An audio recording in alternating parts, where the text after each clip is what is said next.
版のキットの紹介です。まずはね、フィアットの本体ですね。これレジンキャスト製で一応ルパンとね、これ首出しなんですけど、ルパンと次元のね、このね箱絵はね、原画が大塚康夫さんという有名なアニメーターの方が描かれてるもので、ベースはねこちらのトミックスのシナリープラスターを使います。で、上からね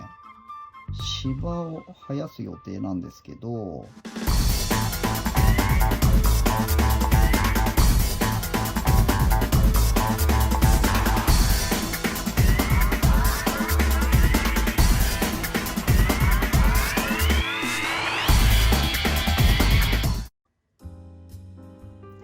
はい、絶版のキットの紹介です。これね、カリオストロの城っていう、結構知ってる方多いと思うんですけど、映画のですね、ルパン三世のプラモデルになります。で、これね、フィアットが一緒にくっついてて、ルパン三世のね、フィギュアとともにこう情景みたいな形で作れるようになってるんですが、これメーカーが軍勢産業なんですよね。で、軍勢産業って今GSI クレオスっていう名前になってるんですが、社名が変わったのがね、どうも2001年らしいんですよ。ってことは間違いなく20年以上前のキットであることは、確実だと思います。で、カリオストロの城の公開がもっと前なはずなんで、下手したら30年ぐらい経ってるモデルの可能性はありますね。で、当時ね、おそらくちょっと横に値段が振ってあるんですけど、2500円だったのかな。はい、当時ね2500円で販売されてたやつなんですよ。で、今ね結構インターネットとかで調べると、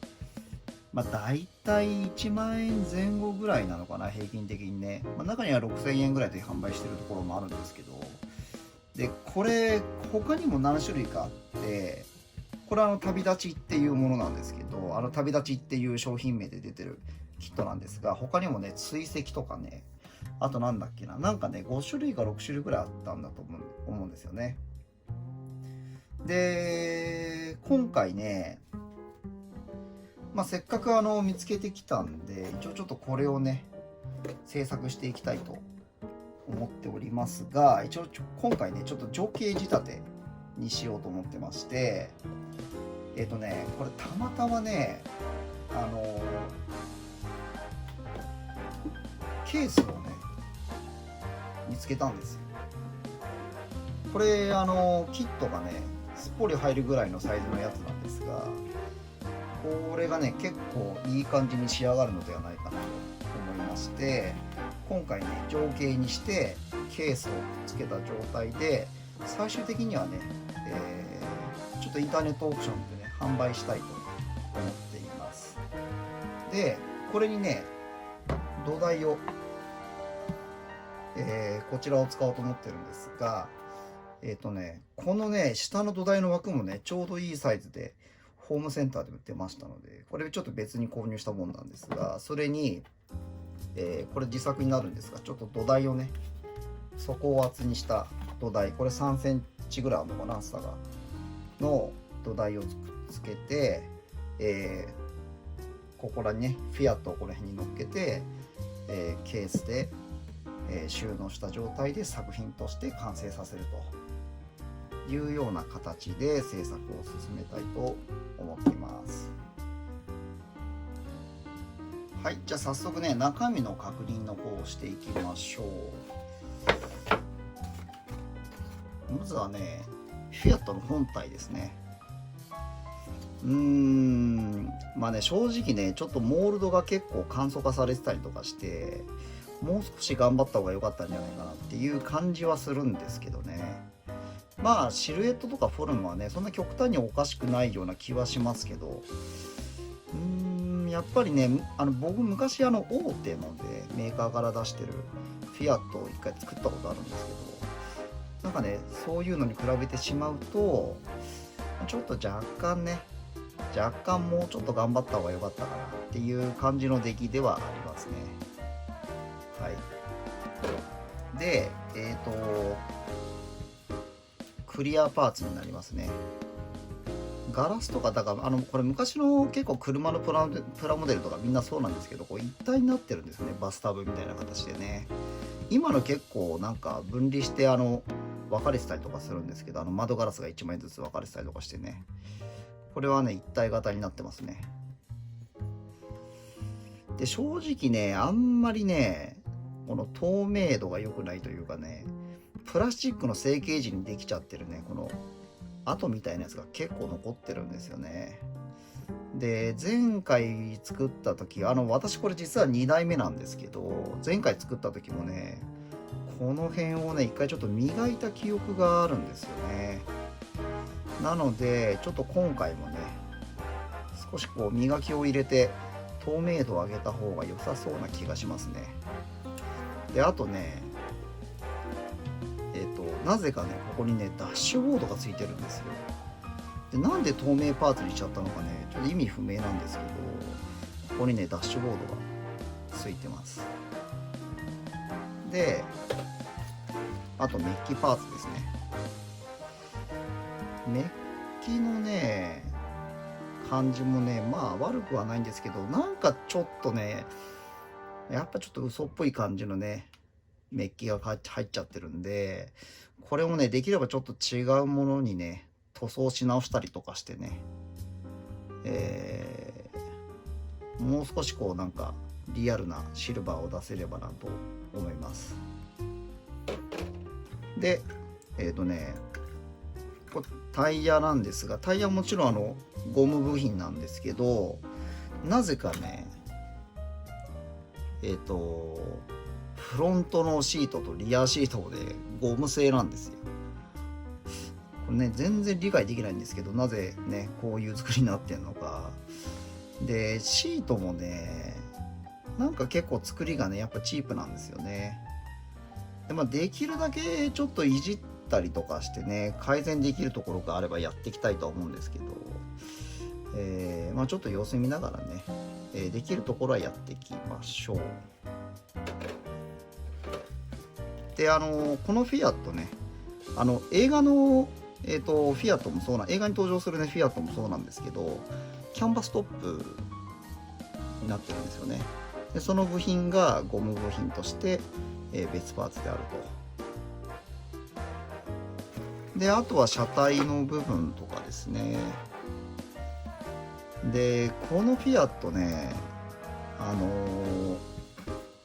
これ車軸のね、部品がくっついてるんですけど、これよくね見るとお分かりの通りですね。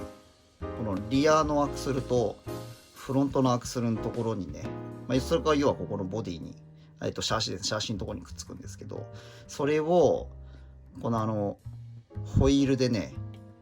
このシャフトを挟み込んでいくタイプなんですね。で、作りが非常に簡単なんですが、逆に言えばこのハンドルとかがね、タイヤの打角切ることができないので、ちょっとね寂しい感はありますよね。なのでこれをね、こうタイヤを切ったりとかする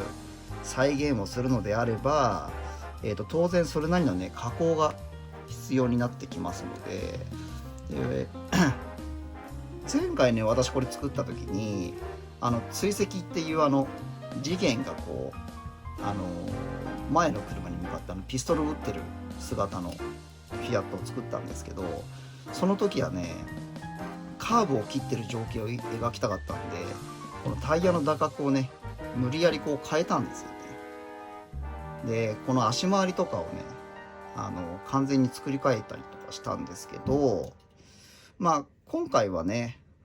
タイヤの打角に関しては特にいじるつもりはないんですが、一応紹介としてね、そういう作りになってますので、もしタイヤのねこの舵を切りたいような、キットに仕上げたいのであればご自身でね足回りを作り変える必要があるというところだけは、認識しておいてください。であとはね、これレジンキャスト製で一応ルパンとね、これ首出しなんですけど、ルパンと事件のね、パーツがね一式、この中にね、袋の中に別パーツとして入ってます。でね、結構再現率は高いんじゃないかな。ステッカーがね一緒に、くっついてるんですけど、これねこの目のステッカーとかがね一応くっついてまして、これちょっと古いんでね、若干ちょっと黄ばんではいるんですけど、この目はね確かこのルパンの目なんですよ。で以前作った時もそうなんですけど、そんなね出来悪くないと思いますんで、この次元に関してはね、目の部分が完全に帽子で隠れちゃってるので、目をね、デカールでここは再現することはできないというところだけ皆さん承知しておいてください。でこの旅立ちのやつだけこの屋根の上に乗っけるね、この毛布とかね、あとこれバケツかなとか、あといろいろなんかこうキャンプグッズをね乗っけるようなものとかもついてます。これ場合によってはね、ちょっとなんか他のものでまたちょっと再現をしたりとかしたら面白いかなって感じはしますけどね。ちょっとできるかどうかわからないですけど、ちょっと様子見てね、もしできそうだったらこれもねちょっと違う方法で再現したりとかしてみたいと思います。はい、であとねポストカードですね。このポストカードね箱絵と同じものになるんですが、このね箱絵はね原画が大塚康夫さんという有名なアニメーターの方が描かれてるもので、もちろんねカリオストロの城の制作にもなんか作画監督だったかなんかで関われてる、結構この世界で有名な方なんですけど、知ってる方は皆さん知ってると思うんですが、その方のねポストカードがついてます。で次はトリセツですね。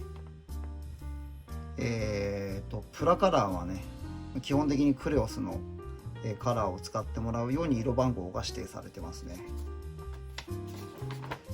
で作りがねすごく簡単なんで、ストレートで作ったらね1日で終わるんじゃないかな、下手したら。長く見てもねストレートで組んだら多分2日もあれば終わってしまうと思うので、非常にね作りは簡単ですね。はい、じゃあね中身はねそんな感じになりますね。じゃあ早速ね制作の方を始めていきますか。はい、まずね情景で作っていきたいんで土台をね先に作っていきたいんですが、これMDF っていう木のくずをね固めて作ってある板なんですね。でこれに直接ちょっと塗装をかけちゃうと色ムラがね出てきちゃうので、まずはね、磨きの方をねかけてって、表面をねなだらかにする作業を、行っていきたいと思います。こっちが裏でこっちを表にしたいんで、表面にね出てくるところだけまずは磨きをかけましょう。主に側面ですね。上は別の土台乗っかっちゃうんで、そんなに気にしなくても大丈夫ですね。MDF ってそんなにこうささくれができてたりとかね、通常のね木に比べれば結構スムーズに塗装が乗る表面ではあるんですけど、一応念のためにねちょっと表面を慣らしといてあげた方がいいと思います。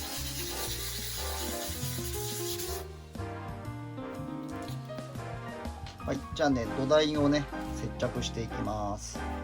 まずね、裏面に大まかにね、バーッとつけちゃいましょうね。つけといて、よいし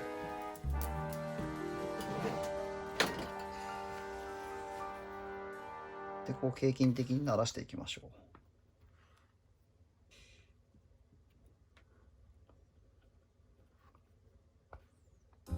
こんなもんかな。こんなもんですかね。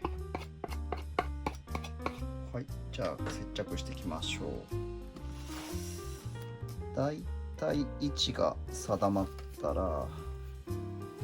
出ちゃってるな少し。だいたい位置が定まったら、この辺かな。はい、こんな感じですかね。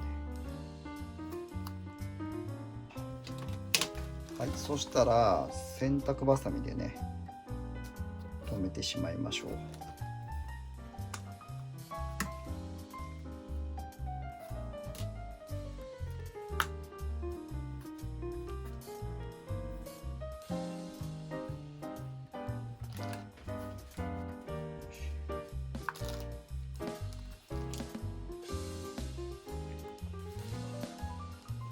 はい、こんな感じですね。2、3時間ぐらいあればね、十分乾燥すると思いますので、とりあえずこのままじっとしておきましょう。乾燥させてる間にね、直接このフィアットが乗っかる、ベースですねをちょっと作りたいと思います。直径が14センチの円の、台座の上に乗っかるので、ちょっと一回り小さくしてね、でこの部分だけね、ちょっと土台から、浮かび上がってるような、状態にするために、この波線でね、ここからがね作品ですよっていう境界線をちょっと作ってみました。でこの上にベースを乗っけていくんですが、ベースはね、こちらのトミックスのシナリープラスターを使います。これね、水で溶かすことによって、こうなんていうんですか、岩肌だったりとか、土のね、表面のね、表現ができるようになってるんですね。で、これを水で、溶いていくんですが、これ水で溶いただけだと乾燥した時にね、ひびが入ってくるんですね。なので、一応ね、ボンドをね、補強剤として、添加剤としてね、ボンドを加えて、混ぜていきます。じゃあまずね、シナリープラスターを入れていきましょう。シナリープラスターの量に対して半分の水を添加していくので、ちょっとね、目分量になるんですけど、そんなね、ベースが大きくないので、ドバッと使うことはないんですが、こんなもんかな。はい。一応ちょっとね、半分を目安に入れます。で、ここに水を用意します。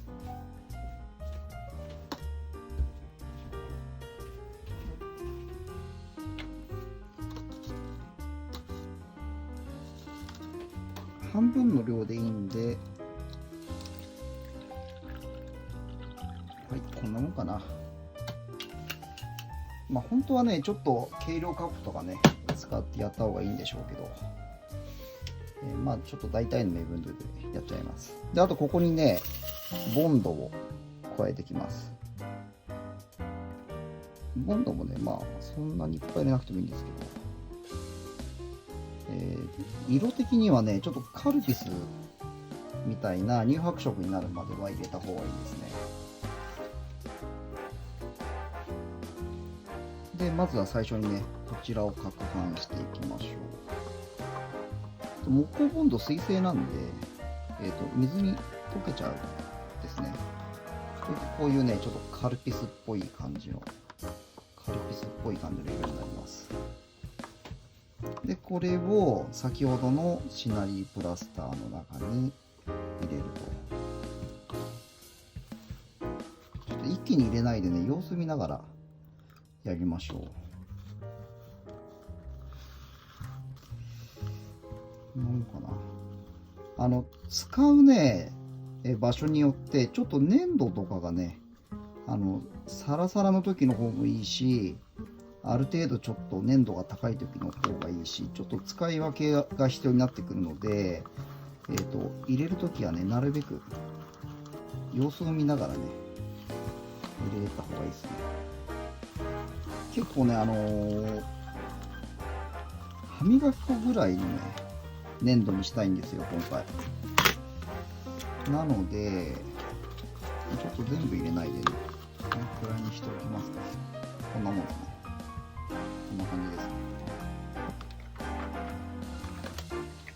これをまず、ベースをね両面テープで一旦、何かの板の上にね、留めてしまいます。で、イメージとしては、ここにフィアットが入ります。で、この前にね、フィギュアをこう並べたりとかしたいんで、この辺かな。この辺ですかね。ちょっとこんな感じでやりましょう。こんな感じでいきたいので、この上にね、先ほどの溶かした、このシナリープラスターをね、筆でねこうやって乗っけていきます。で、綺麗にね表面仕上げることはないんで、土っぽくなるように、もう本当にね自然に上に乗っけていきましょう。で、上からね芝を生やす予定なんですけど、まあフィアット乗っかったりとかね、あとフィギュアが上に乗ったりとかするので、なるべくこの凹凸が、大きい凹凸がねできないように平らに整地していきましょう。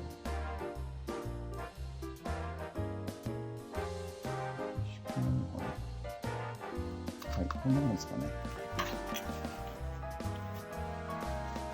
これでねちょっと乾燥させておきましょう。